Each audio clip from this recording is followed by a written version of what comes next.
Hello friends. तो last class हमने बात करा था कि ऑब्जेक्ट हम कैसे बनाते हैं और ऑब्जेक्ट के थ्रू हम कैसे प्रॉपर्टीज को इनिशियलाइज करते हैं। प्रॉपर्टी से मेरा मतलब वेरिएबल से है। तो आज हम लोग जो बात करने वाले हैं वो वेरिएबल्स के बारे में बात करने वाले हैं, क्योंकि लास्ट वीडियोस में मैंने आपसे कहा था कि ऑब्जेक्ट के थ्रू प्रॉपर्टीज को हम इनिशियलाइज कर सकते हैं। तो आज हम लोग बात करने वाले हैं कि जावा में कितने वेरिएबल्स हैं, वेरिएबल्स का जो इंपॉर्टेंस है वो क्या है। तो इसके बारे में हम लोग बात करते हैं। तो अगर हम वेरिएबल्स की बात करें और यहां पर अगर हम एक वेरिएबल डिफाइन करें int x is equal to 10 और एक वेरिएबल डिफाइन कर दें int y is equal to 20, तो एक्चुअली ये जो वेरिएबल्स हमने डिफाइन करे ये मेमोरी लोकेशन में, ये हमारा मेमोरी लोकेशन है। तो इस मेमोरी लोकेशन में ये वेरिएबल्स जाके स्टोर होते हैं रैंडमली।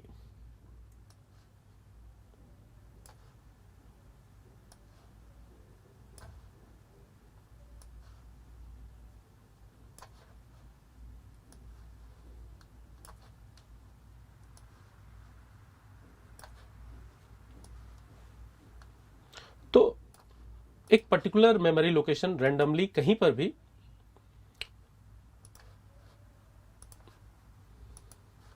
हम इस वेरिएबल को स्टोर करते हैं। लेट सपोज ये लोकेशन है और इस लोकेशन का जो नाम है वो है x, जो मैंने पहला वेरिएबल डिक्लेयर करा। ठीक उसी तरीके से एक दूसरे लोकेशन पे एक दूसरा वेरिएबल स्टोर हो रहा है और उस वेरिएबल का जो नाम है वो क्या है y।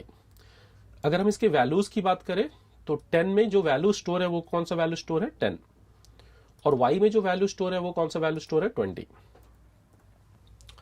अब यहां पे इंपॉर्टेंट चीज क्या है, अगर हम इसके डेफिनेशन की बात करें कि वेरिएबल्स एक्चुअली है क्या, अगर हम इसको डिफाइन करें तो a variable is a name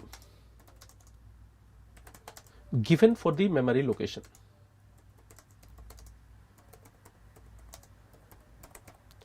तो आपने जैसे ही ये वेरिएबल इनिशियलाइज करा तो ये इनिशियलाइजेशन के साथ ये जो वैल्यू 10 और 20 है ये उस मेमोरी लोकेशन पे इनिशियलाइज हुआ। x 10 वैल्यूज को रिप्रेजेंट कर रहा है, y 20 वैल्यू को रिप्रेजेंट कर रहा है। इसके साथ अगर हम दूसरे पॉइंट पे बात करें, so a variable can change its value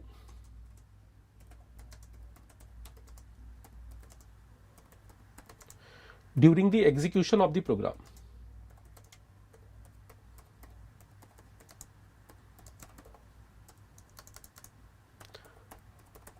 तो जब आपका प्रोग्राम एग्जीक्यूट कर रहा होगा उस समय वेरिएबल अपने वैल्यू को मॉडिफाई कर सकता है, अपने वैल्यू को चेंज कर सकता है। एज फॉर एग्जांपल, अगर यहां पर अगर हम लिखते हैं suppose x is equal to x plus y, तो यहां पर मेरा x is equal to x plus y, ये एक्सप्रेशन क्या काम कर रहा है, ये एक्सप्रेशन x और y को ऐड कर रहा है और ऐड करने के बाद वापस से उसे असाइन कर दे रहा है कौन से वेरिएबल में, x वेरिएबल में। तो करंटली x का जो वैल्यू है वो 10 है और y का जो वैल्यू है वो 20 है। 20 प्लस 10 30 वापस से हम असाइन कर दे रहे हैं किस पर, x पर। तो जैसे ही ये एक्सप्रेशन एग्जीक्यूट होगा, ये जो x का वैल्यू आप 10 देख रहे हो ये 10 से चेंज होकर कितना हो जाएगा 30। ये 10 से मॉडिफाई होकर ये वैल्यू चेंज होगा 30। इसलिए मैंने आपसे कहा कि variable can change its value during the execution of the program. जब आपका प्रोग्राम एग्जीक्यूट हो रहा है उस समय ये अपने वैल्यूज को चेंज कर सकता है, मॉडिफाई कर सकता है। तो आप देख रहे हो कि x का वैल्यू 10 और y का वैल्यू 20 हमने इनिशियलाइज करा और बाद में वो x का वैल्यू चेंज होकर कितना हो गया 30। नाउ अगर हम बात करें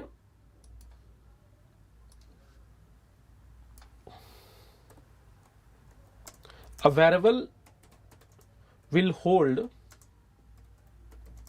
same kind of value till the end of the program.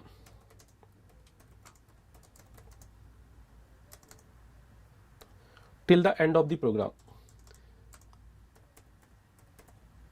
Same kind of value बोलने का मेरा क्या मतलब है, जैसे अगर हम बात करें तो जावा एक स्ट्रांगली टाइप्ड लैंग्वेज है। जावा एक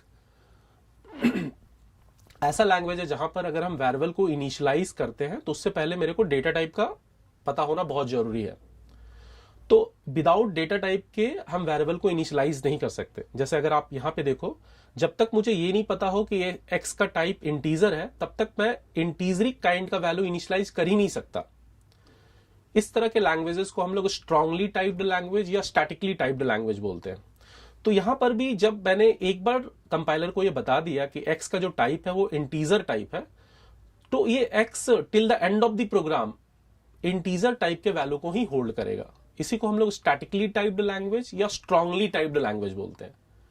जावा, C sharp, C plus plus, ये सारे स्ट्रांगली टाइप लैंग्वेज या स्टैटिकली टाइप लैंग्वेज के कैटेगरी में आते हैं। बट अगर हम बात करें पाइथन की, जावास्क्रिप्ट की, तो वहां पे ऐसा कोई डेटा टाइप का जरूरत नहीं है। और एक्स में आप पहले लाइन में सपोज आपने इंटीजर होल्ड करा, नंबर होल्ड करा, दूसरे लाइन में आप स्ट्रिंग होल्ड कर रहे हो, ये पॉसिबल है। बट यहां पर ये तीसरा जो पॉइंट है ये बता रहा है कि अगर आपने एक बार डिफाइन करा कि एक्स का टाइप इंटीजर है, तो फिर वो पूरे एंड, जब तक आपका प्रोग्राम एंड नहीं हो जाता तब तक वो इंटीजर टाइप का ही वैल्यू होल्ड करेगा या उस टाइप का वैल्यू होल्ड करेगा जो डेटा टाइप आपने स्पेसिफाई करा है at the time of declaration. अब अगर हम बात करें कि वेरिएबल्स के ड्रॉबैक क्या है, अगर आप बात करें drawbacks of variable,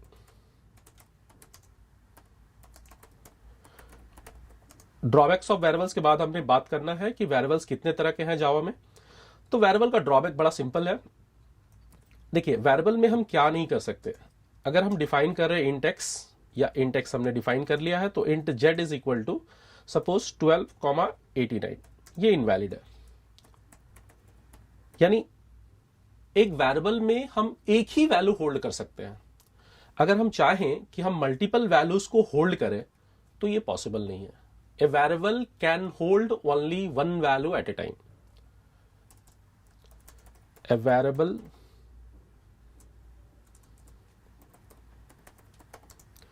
can hold only one value at a time।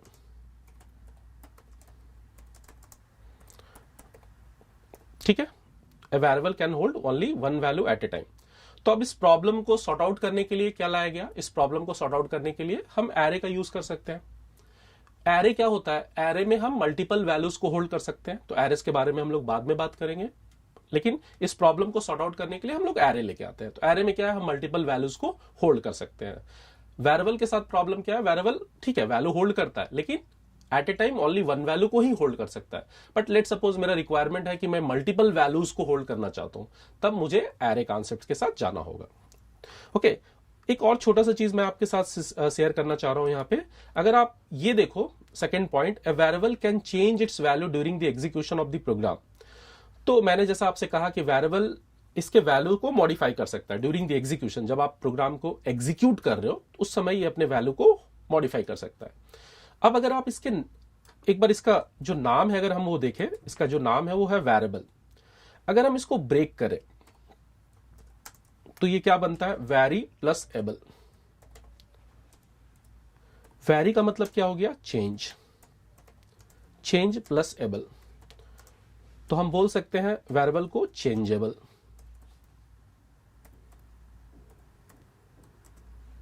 Changeable यानी हम इसके वैल्यू को during the execution of the program change कर सकते हैं।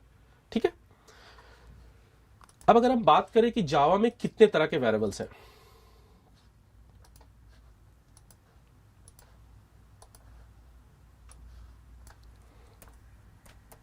Types of variables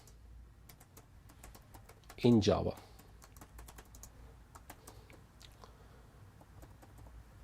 So based on the data type,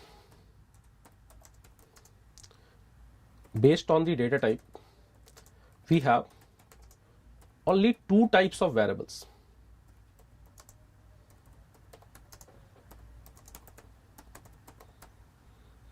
तो अगर हम डेटा टाइप के अकॉर्डिंग बात करें तो जावा में सिर्फ दो तरह के वेरिएबल्स हैं, सिर्फ दो तरह के।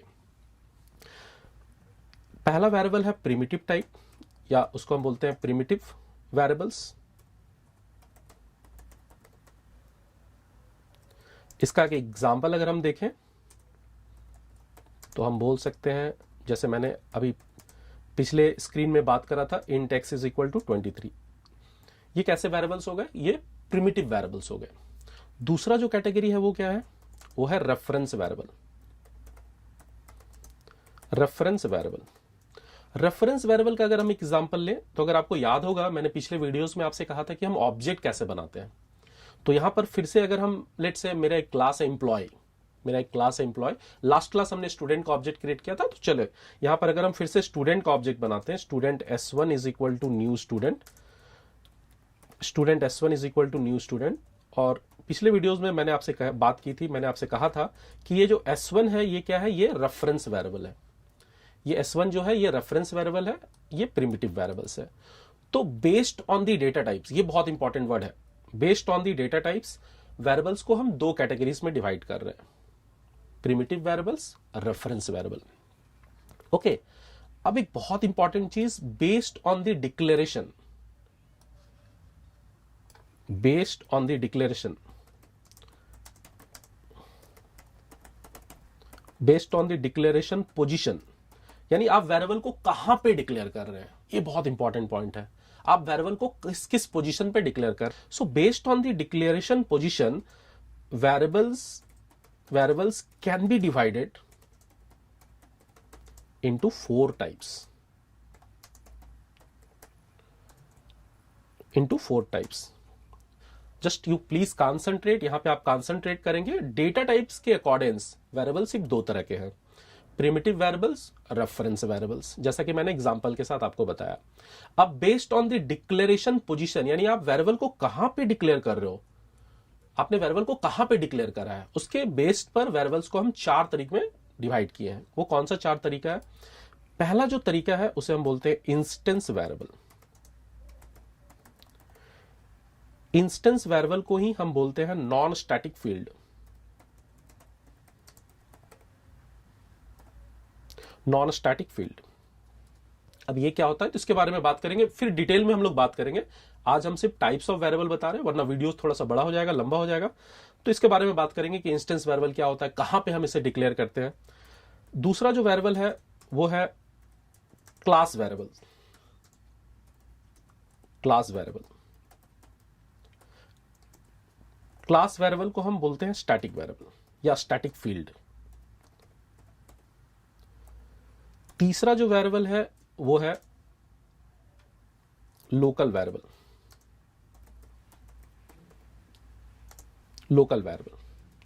और चौथा जो वेरिएबल है वो है पैरामीटर वेरिएबल।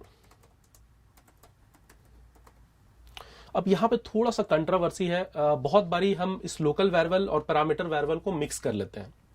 यानी किसी मेथड के अंदर, किसी फंक्शन के अंदर जब हम कोई वेरिएबल को डिक्लेयर और इनिशियलाइज करते हैं तो आप कहते हो वो लोकल वेरिएबल है। बट अगर मैं थोड़ा सा क्लियर करना चाहूं यहां पे, अगर आप ऑरेकल डॉक्यूमेंटेशन के साथ जाते हो और अगर ऑरेकल डॉक्यूमेंटेशन के थ्रू आप लिखते हो टाइप्स ऑफ वेरिएबल इन जावा,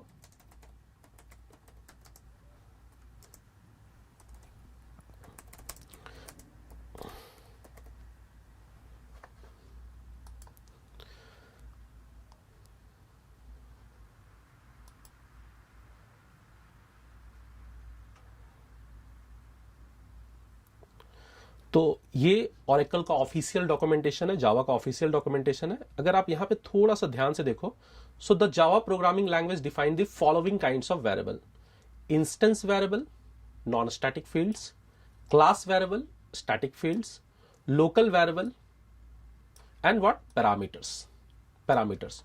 तो अब यहां पे मैं आपको ये बताने वाला हूं कि इन वेरिएबल्स को हम कहां पे डिक्लेयर करते हैं।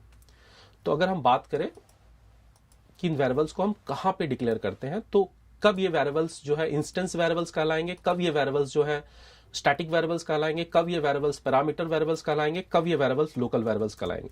मैंने एक क्लास डिफाइन करा टेस्ट।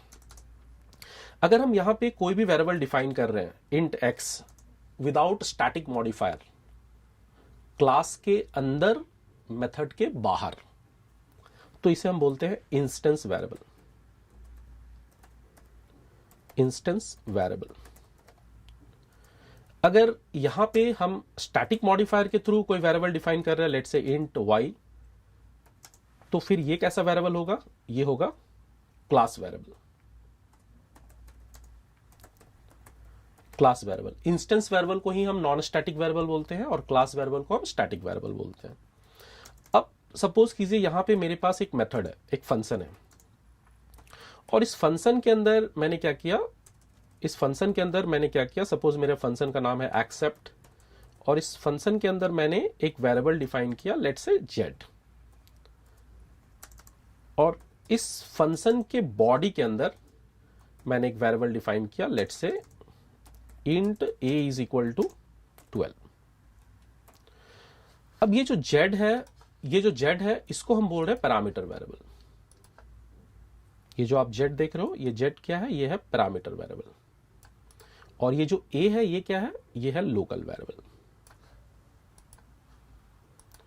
तो ये क्या हो गया? ये हो गया पैरामीटर, और ये जो a है ये है लोकल वेरिएबल। अब इस लोकल वेरिएबल्स के भी बहुत सारे नाम हैं, जैसे मैं आपको यहां पे थोड़ा सा बताना चाहूं लोकल वेरिएबल्स के बारे में, आज हम डिस्कस कर दें तो लोकल वेरिएबल भी इसको बोलते हैं, इसको हम टेम्पररी वेरिएबल भी बोलते हैं, टेम्पररी वेरिएबल, या फिर आप इसको ऑटोमेटिक वेरिएबल्स भी बोल सकते हो, ऑटोमेटिक वेरिएबल्स, या इसको स्टैक वेरिएबल भी बोलते हैं, स्टैक वेरिएबल, क्योंकि ये स्टैक मेमोरी में एग्जीक्यूट होता है। इसके बारे में भी बात करेंगे। तो लोकल वेरिएबल्स को आप टेम्पररी, ऑटोमेटिक, स्टैक वेरिएबल्स भी बोल सकते हो। लोकल वेरिएबल्स के बारे में आज हम बात करें। हाँ, यहां पर एक छोटा सा चीज जानना बहुत इंपॉर्टेंट है लोकल वेरिएबल्स के बारे में। ऑफ कोर्स हम लोग इंस्टेंस वेरिएबल के बारे में बात करेंगे, स्टैटिक वेरिएबल्स के बारे में बात करेंगे, पैरामीटर के बारे में भी बात करेंगे, पर लोकल वेरिएबल्स में एक छोटा सा चीज जो इंपॉर्टेंट है मैं आपके साथ शेयर करना चाह रहा हूं। लोकल वेरिएबल्स का मतलब जब भी हम किसी फंक्शन के अंदर, फंक्शन के बॉडी के अंदर, नॉट पैरामीटर, क्योंकि अगर आप पैरामीटर के अंदर किसी चीज को डिफाइन कर रहे हो एज अ वेरिएबल तो वो पैरामीटर्स वेरिएबल है। तो फंक्शन के बॉडी के अंदर अगर हम कोई वेरिएबल्स डिफाइन कर रहे हैं तो उनको हम क्या बोल रहे हैं? उनको हम बोल रहे हैं लोकल वेरिएबल्स। तो लोकल वेरिएबल्स में सिर्फ दो चीजें आपको याद रखनी है। ए local variable must B initialised as well as we can't use any kind of access modifier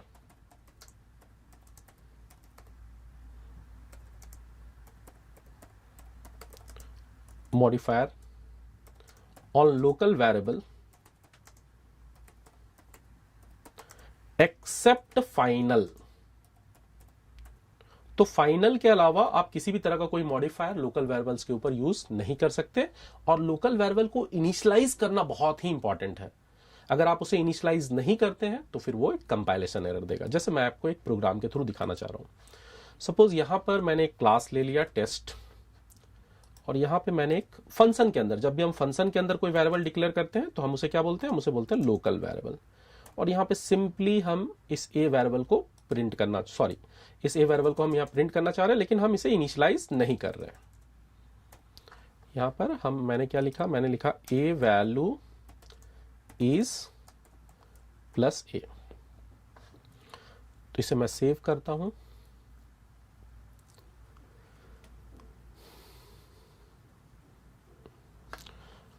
suppose इसे मैं डी ड्राइव में जावा डेमो, और इसके अंदर मैं इसे सेव कर रहा हूं test.java।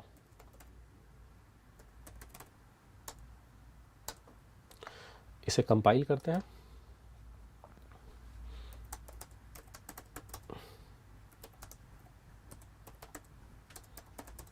हाँ, look at illegal start of expression. इसके साथ जब हम इसे कंपाइल करते हैं, जब हम local variable, look at a variable a might not have been initialized, variable a might not have been initialized. तो आपने एक वेरिएबल डिक्लेयर करा पर आपने उसे इनिशियलाइज नहीं करा, तो local variable must be initialize. जैसा कि मैंने यहां पर कहा आपसे कि a local variable must be initialize.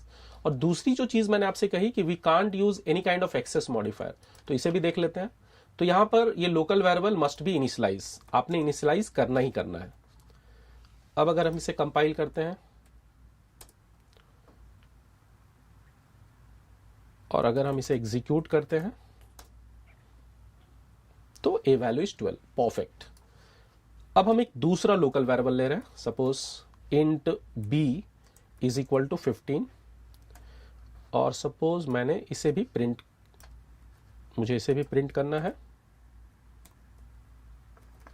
और यहां पे मैं सिंपली बी को प्रिंट करना चाहता हूं, परफेक्ट है। तो जैसे ही हम इसे प्रिंट करते हैं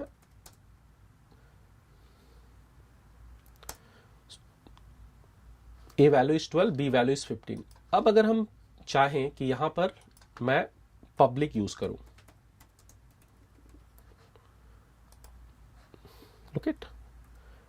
look at please look at illegal start of expression। तो आप लोकल वेरिएबल पे फाइनल के अलावा आप किसी भी तरह का एक्सेस मॉडिफायर अप्लाई नहीं कर सकते। क्या हम इसे फाइनल डिक्लेयर कर सकते हैं? यस।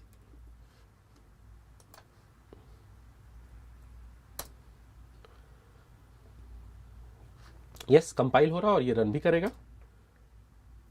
एक और, क्या हम इसे प्राइवेट डिक्लेयर कर सकते हैं? बिल्कुल नहीं।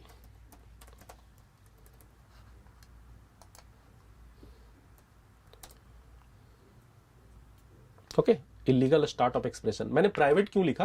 मैंने जानबूझकर प्राइवेट लिखा क्योंकि पब्लिक लिखने का मतलब क्या है? पब्लिक लिखने का मतलब, हो सकता है आप ये सोच रहे हो कि पब्लिक का मतलब है इस बी वेरिएबल को हम कहीं भी यूज कर सकते हैं। क्योंकि ये लोकल वेरिएबल है तो लोकल वेरिएबल को हम मेथड्स के अंदर ही यूज करते हैं, तो पब्लिक कैसे लिख सकते हैं? क्योंकि इसको हम बाहर तो यूज कर नहीं सकते, इसलिए मैंने जानबूझकर प्राइवेट लिखा।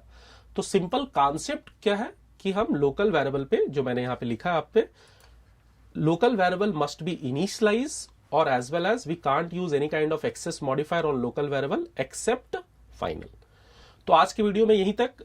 नेक्स्ट वीडियो में फिर हम बात करेंगे कि जो हम वेरिएबल्स जो है हमारे, वो वेरिएबल्स कैसे खुद ब खुद इनिशियलाइज होते हैं, कैसे कंस्ट्रक्टर उसको खुद ब खुद इनिशियलाइज करता है। तो ये हमारा नेक्स्ट वीडियो में रहेगा।